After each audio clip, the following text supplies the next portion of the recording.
기도하겠습니다. 주님, 이 시간 우리를 위해 펼치신 말씀의 잔치를 통해 내 영혼이 드러나고 주님의 마음이 드러나는 시간이 되기를, 내 영혼이 기뻐 뛰놀며 주님 기뻐 춤추시는 시간이 되게 하여 주옵소서. 이제껏 보지 못한 내 자신을 발견하고 이제껏 깨닫지 못한 주님의 사랑을 깊이 경험하는 시간으로 우리들을 초대하여 주옵소서. 예수님 이름으로 기도드립니다. 예수라는 목자가 있습니다. 그 목자에게는 양 100마리가 있습니다. 예수라는 목자에게 그 양 100마리는 그의 모든 것입니다. 그가 사랑하는 전부입니다. 양 외에 그 어떤 것에는 관심도 마음도 없습니다. 그런데 그 100마리 중에 한 마리가 없어졌습니다. 만약 여러분들이 목자라면 어떻게 하시겠습니까? 기꺼이 그 양 한 마리 데리러 가겠습니까? 오늘 본문 말씀에 따르면 예수님은 당연히 그 한 마리를 찾으러 가겠다 하고 말씀하십니다. 말투가 아주 단호합니다. 하지만 저라면 걱정이 앞설 것 같습니다. 양 한 마리를 찾으러 간다는 것은 양 99마리를 뒤에 둔다는 말이 되기 때문입니다. 나머지 99마리가 먼저 눈에 아른거릴 것 같습니다. 여러분들은 어떻습니까? 예수님이 죄인들과 세리들과 함께 하는 것을 보고 바리새파 사람들과 율법학자들이 예수님을 비아냥댔습니다. 저 예수라는 사람은 죄인들을 맞아들이고 심지어는 죄인들과 함께 음식을 먹는구나 하면서 말입니다. 자기들은 이 사람들과 어울리는 것을 상상조차 하고 싶지 않은데 예수님은 그들과 말을 섞는 것을 넘어서 함께 먹고 마시고 있는 것입니다. 이 사람들, 이 율법학자들과 바리새 사람들에게 율법은 아주 중요한 문제였습니다. 율법을 지키는 것이 이들의 정체성이었습니다. 죄인들과 달리 그들은 율법을 철저하게 지켰고 출애굽 때 받은 율법에 더해서 조상들로부터 구전으로 전해져 오는 규칙들까지도 따로 지켰습니다. 거기에다가 율법을 철저하게 지키겠노라고 세부적인 율법을 따로 더 만들어서 지켰습니다. 예를 들어서 안식일을 거룩하게 지켜라 하는 그 하나님의 계명에 그들은 안식일 날 일정 거리 이상 걷지 않았습니다. 그리고 일정 무게 이상은 들지 않았습니다. 그래서 마태복음 12장에 보면 안식일에 병자 앞에서 이 사람들이 예수님을 시험하면서 묻습니다. 안식일에 병 고쳐도 되겠습니까? 하고 말입니다. 병자의 아픔은, 병자의 고통은 안중에 없습니다. 그들에게 병자를 고치는 일도 안식일에 하면 선한 일이 아니라 율법을 어기는 짓에 불과했습니다. 기가 차지 않습니까? 병으로 고통받는 사람 앞에서 기껏 한다는 소리가 안식일에 하면 죄 아닙니까? 하고 묻는 일이라니요. 그 말에 예수님은 보란듯이 그 병자를 고치십니다. 그들에게 좋은 신앙이란 율법을 지키는 일이었고 그렇게 인간적인 노력이 사람들로부터 존경받는 이유였습니다. 그들은 정말 하나님을 사랑해서 그렇게 노력을 했을까요? 아니면 그저 사람들 앞에 보여지기 위해 율법을 지키는 것이 그들의 자존심이었기 때문에 그렇게 노력을 했을까요? 제 생각에는 아마 후자 같습니다. 정말 하나님을 사랑해서 그렇게 시작을 했더라도 예수님이 계셨던 그 시대에는 사람들 앞에 보여지기 위해서 지나치게 형식에 매여 있는 모습과 사람들 앞에서 지나치게 의식적으로 율법을 지키는 모습이 성경에 자주 묘사되기 때문입니다. 그렇게 세상 모든 것을 율법을 기준으로 보는 바리새파 사람들과 율법학자들의 시선에는 예수님이 세리와 죄인들과 함께 하는 것이 못마땅했습니다. 그들의 시선에는 그 행동이 전혀 거룩하지 못했고 종교적이지 못했으며 체면이 안 서는 일이었고 심지어는 비난받아야 할 일이었습니다.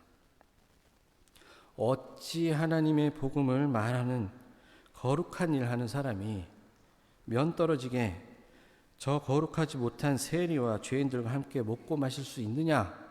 이것이 그들의 입장이었습니다. 여러분들은 이 바리새파 사람들과 율법학자들의 생각을 어떻게 바라보십니까? 참 불편하지 않습니까? 여러분들은 어떤 포인트가 불편하십니까? 저는 이 점이 불편했습니다. 죄인을 구원하러 오신 예수님인데 당연히 죄인과 함께 하셔야 하지 않겠나? 또 이런 생각도 했습니다. 예수님은 강자를 위해서 이 땅에 오신 게 아니라 소외받고 무시당하고 약하고 힘없는 자와 함께 하려고 이 땅에 오셨다. 그것이 우리가 생각하는 정의로운 일 아닌가? 또 한편으로는 이런 생각도 했습니다. 지들은 율법을 의미 없는 형식으로만 지키면서 과연 예수님을 비판할 자격이 있는가? 자기들은 정작 죄인을 그렇게 무시하는데 그들이 율법을 지키는 그 방식이 과연 옳다고 할 수 있겠는가 하는 식으로 말입니다. 아마 여러분들도 저와 비슷한 지점에서 불편한 마음을 가지실 것 같습니다. 바리새파 사람들과 율법학자들이 예수님과 죄인을 바라보는 그 경직되고 오만한 그 시선 말입니다. 그런데 가만히 생각해 보면 이렇게 바리새인을 비판하는 나의 시선이 죄인과 함께 먹고 마시는 예수님을 비판하며 바라보는 바리새인의 시선과 다를 바가 없습니다. 다시 말하자면 바리새인이 예수님이나 죄인을 욕하는 것이나 내가 오늘 본문 말씀 누가복음을 읽으면서 바리새인을 욕하는 거나 다를 것이 없다는 말입니다. 바리새인들이 세리와 죄인을 철저히 배척하고 무시한 시선과 내가 바리새인을 배척하며 바라보는 그 시선이 동일하다는 것입니다. 바리새인은 하나님을 사랑한다며 하는 짓이 율법을 철저하게 지키다 못해서 없는 규칙까지 만들어가면서 지키고 그것에 따라오지 못하는 사람들을 죄인으로 취급하면서 그들을 정죄했고 자신들은 율법을 지킨다는 그 오만함을 통해서 언제나 그들 위에 섰으며 그것으로 스스로의 체면을 세우고 사람들의 존경을 받았습니다. 그들에게 율법은 자신들의 의를 그리고 자신들의 열심을 드러내는 도구였고 사람들보다 더 우위에 서게 하는 수단으로 변질되었습니다. 율법을 지키는 그들의 마음이 하나님을 사랑한다거나 사람을 사랑하는 방식이 전혀 아니었습니다. 그러니까 병자를 앞에 두고 그의 아픔에 공감하기보다는 오늘이 안식일인데 과연 이 사람이 고침을 받는 것이 낫습니까? 이것이 맞습니까? 아니면 틀립니까? 따지고 있는 겁니다. 바리새인들이 사람을 바라보는 시선은 그 바라보는 대상, 마음에 닿지 않았습니다. 그 사람의 진심에 닿기보다는 율법적 판단에만 머물면서 과연 이것이 옳은가 아닌가 이것만 판단하고 있습니다. 그들의 시선은 상대의 껍데기에만 다 있었습니다. 우리가 성경에 나오는 수많은 인물들을 볼 때도 마찬가지입니다. 그 사람의 진심을 바라보고 그 사람의 마음에, 그 본질에 우리들의 시선이 머물기보다는 그 사람의 말과 행동들이 과연 복음적인가 아닌가를 판단합니다.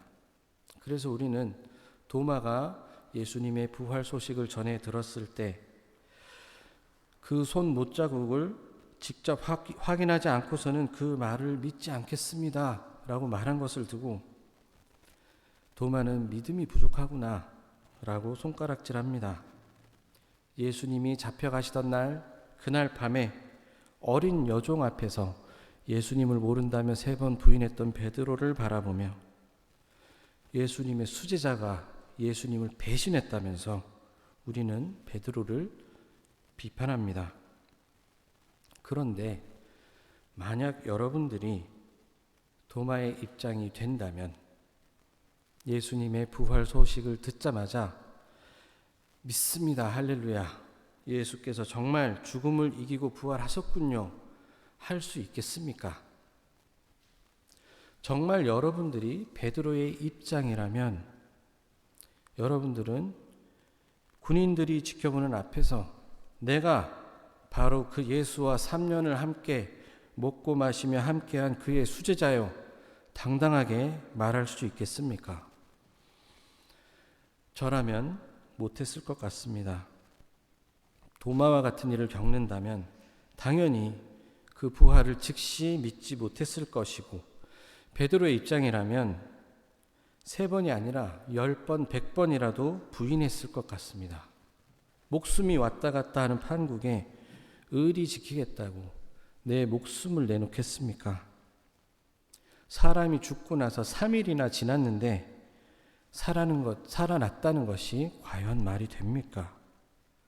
그런데 우리는 그런 생각 전혀 없이 그저 도마는 의심이 많고 베드로는 예수님을 배신했다고 너무 쉽게 말합니다. 그런 말을 하는 내 마음 저 깊은 곳에는 적어도 나는 그러지 않겠다는, 적어도 나는 부활을 믿는 사람 아닌가 하는,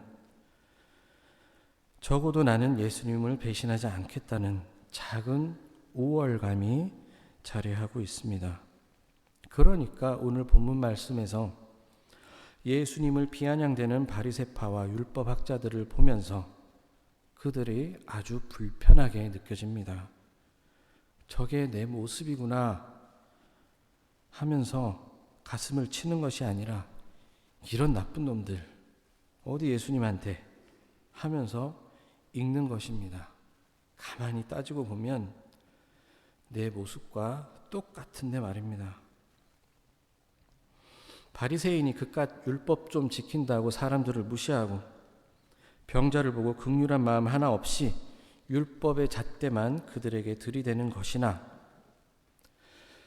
내가 성경을 읽으며 믿음 없는 사람들이라고 무시하고 예수님을 배신했다며 손가락질하는 것이나 다를 바가 하나도 없습니다. 적어도 그들의 시선보다 나의 시선이 더 우위에 있거나 고상하지 않습니다. 그들이 죄인을 무시하는 그 시선과 같은 시선으로 우리는 바리새파 사람들을 무시하고 있습니다. 바리새인은 죄인을 바라보는 시선에서 율법을 걷어내지 못했습니다.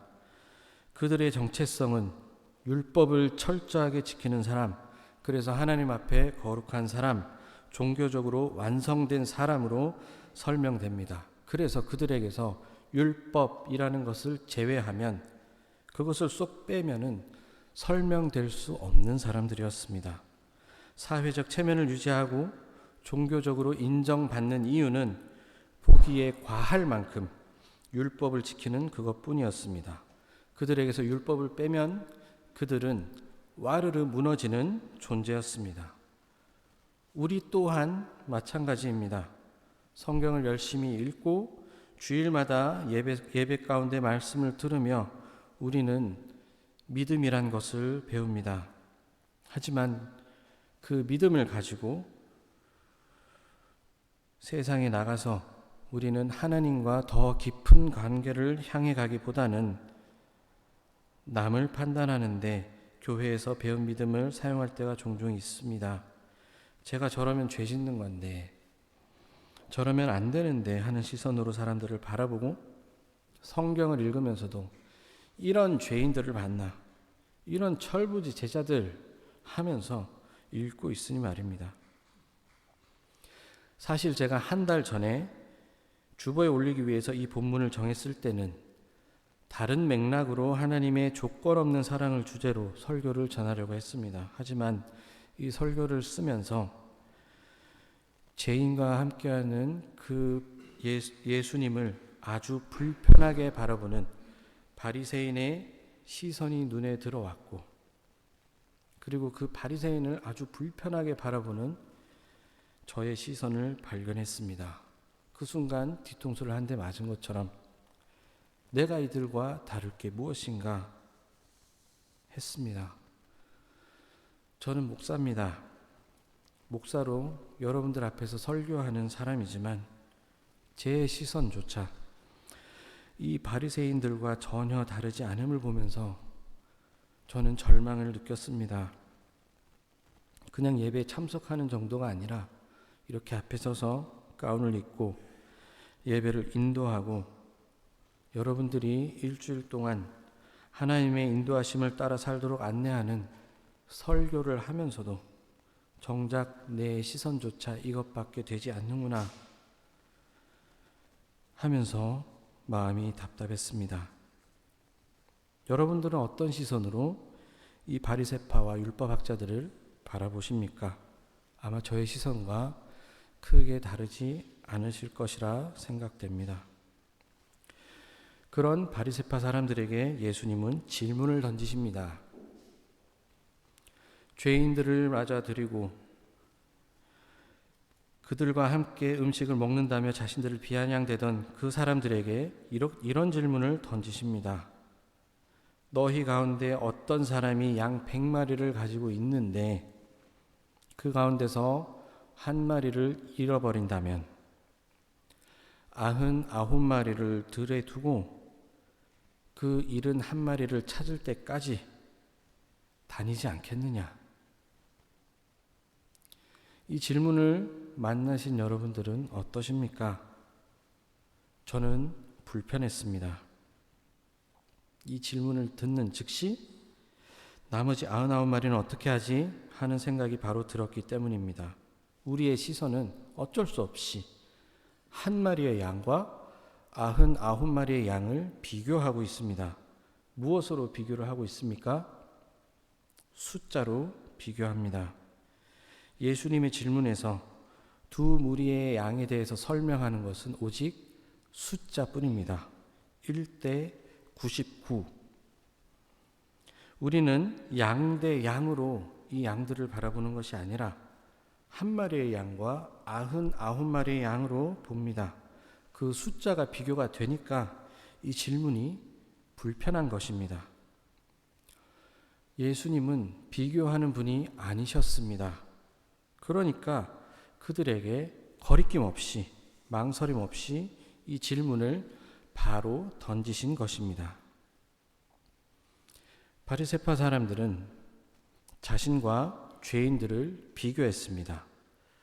자신들은 거룩한 사람들이고 저들은 그러지 못해서 죄인들이라고 비교하면서 무시했습니다. 그리고 예수님은 저딴 인간들하고 율법을 어겨가면서까지 같이 먹고 마신다고 비난했습니다. 율법이라는 기준을 두고 사람들을 판단하고 비교한 것입니다. 그렇게 비교하는 바리새파 사람들을 보면서 우리도 그들을 비판합니다. 그들은 율법이 그들의 정체성이 되었다면서 우리의 알량한 지식과 좁은 시선으로 우리와 그들을 비교하면서 그들을 비난하고 비판합니다.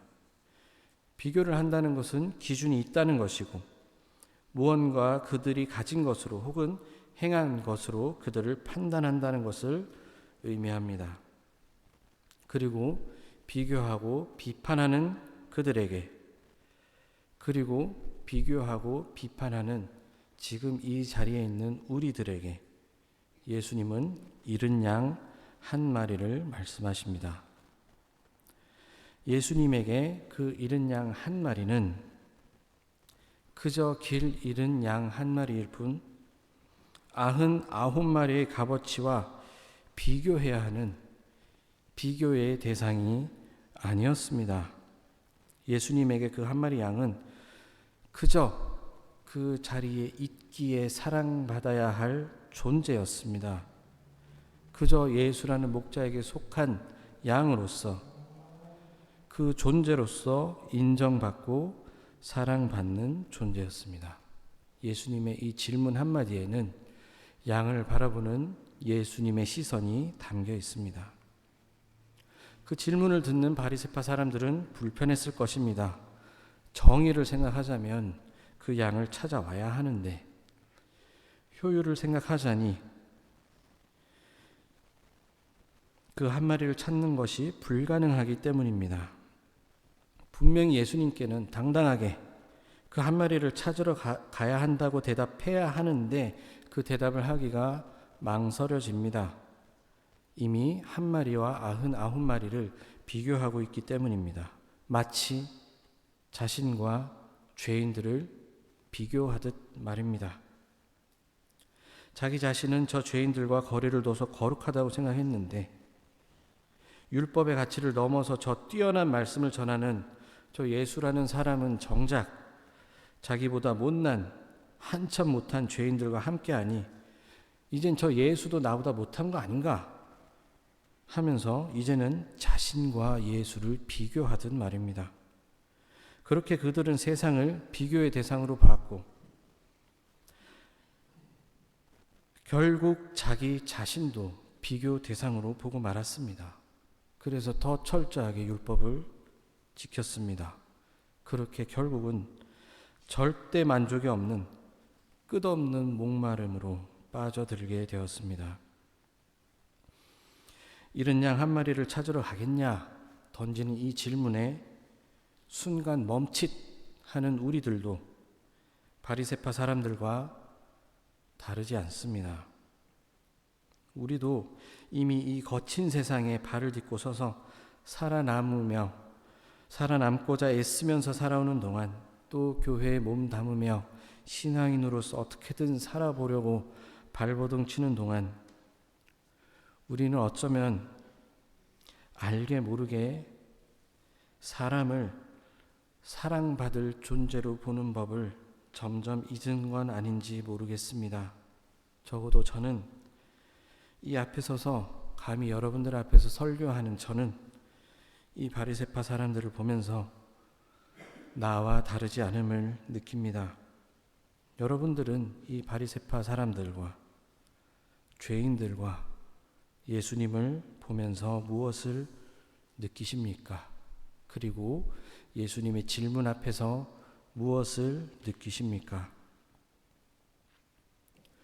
오늘 본문 말씀을 통해서 세상을, 그리고 나 자신, 나 스스로를 존재 자체로 볼 수 있으면 좋겠습니다. 이 성도는 좀 착하고 저 성도는 좀 못됐고 이 성도는 좀 거룩하고 저 성도는 좀 날라리고 하는 식으로 보는 것이 아니라 그저 하나님의 사랑을 받는 귀한 존재인 이 성도로, 예수라는 목자의 한없는 사랑을 받는 저 성도로 그렇게 바라볼 수 있으면 좋겠습니다. 그러기 위해서는 먼저 바리새파 같은 내가 가진 율법의 허식을 내려놓아야 하겠습니다. 내가 착해서 하나님 사랑받는 나, 아니면 교회 생활 열심히 해서 하나님의 사랑받을 만한 내가 아니라 그저 있음으로, 존재만으로 눈부시게 빛이 나는 나, 그 존재만으로 하나님의 귀한 사랑을 온전히 누리는 내가 되어야 하겠습니다. 하나님의 조건 없는 사랑이라는 그 말의 무게를 깨달아서 아는 내가 되면 좋겠습니다. 내가 먼저 율법의 굴레를 벗어나서 죄인의 굴레를 벗어나서 하나님의 자유를 온전히 누려야 하겠습니다. 내가 그저 한 마리 양으로서 오직 나의 존재만으로 온전한 목자 예수님의 사랑을 경험하며 조건 없는 사랑을 마음껏 누리고 경험한다면 바리새파인 너도 세리인 너도 죄인인 너도 그저 그 존재만으로 사랑받아야 할 존재임을 깨닫게 될 것입니다. 하나님 앞에 그저 있는 그대로의 나로 서 있을 수 있는 그런 용기를 가진 성도가 되시기를 축원합니다. 율법 잘 지키는 나, 거룩한 나, 99마리 양보다 나은 나로 하나님 앞에 서는 것이 아니라 그저 존재 자체가 하나님 사랑의 빛으로 찬란히 빛나는 나로 하나님 앞에 설 수 있으면 좋겠습니다. 율법으로 나를 꾸미고 선한 행실로 나를 꾸미고 나의 자존심과 나의 의로 나를 꾸미고 그것으로 하나님 앞에 하나님 나 좀 괜찮지요 자랑 삼는 것이 아니라 그저 목자 예수님의 한 마리 양으로서 사랑받는 나 그저 있음으로 이 자리에 있음으로 빛이 나는 나 그저 존재함으로 하나님의 온전한 사랑을 누리는 그런 내가 되면 좋겠습니다. 사랑하는 성도님 여러분, 여러분은 여러분 존재 자체만으로도 지금 이미 찬란히 빛나는 사람들입니다. 뭘 굳이 하려 하지 않아도 지금까지 살아내며 걸어온 그 길만으로도 하나님의 깊으신 사랑을 온 세상에 외칠 수 있는 성도들입니다. 비록 얼굴에는 깊은 주름이 패이고 그동안 살아온 고생길이 내 마음의 생채기로 남아 있더라도 조건 없는 하나님의 사랑 앞에서 우리는 그저 사랑받는 존재들입니다. 이 사랑을 마음껏 누리시기를 바랍니다. 그리고 그렇게 마음껏 누린 하나님의 사랑을 가슴에 품고 그 사랑을 내 시선에 담아서 내 옆에 있는 또 다른 온전한 존재들을 바라봅시다. 그 크신 하나님의 사랑을 가슴에 품고 있는 내 옆에 성도들을 바라봅시다. 나아가서 내 앞에 이웃들을 바라보고 사람을 바라보고 세상을 바라봅시다. 내가 그저 하나님 앞에 있으므로 하나님의 무한하신 조건 없는 사랑을 온전히 누리듯이 내 옆에 너를 그저 있음으로 존재함으로 사랑할 수 있는 그런 성도로 나아갑시다. 너를 바라보고 세상을 바라보고 그리고 나 자신 스스로를 바라보는 우리들의 시선이 조건 없는 하나님의 시선을 닮아가기를 주님의 이름으로 축원합니다. 기도하겠습니다. 주님, 우리를 사랑해 주셔서 감사드립니다.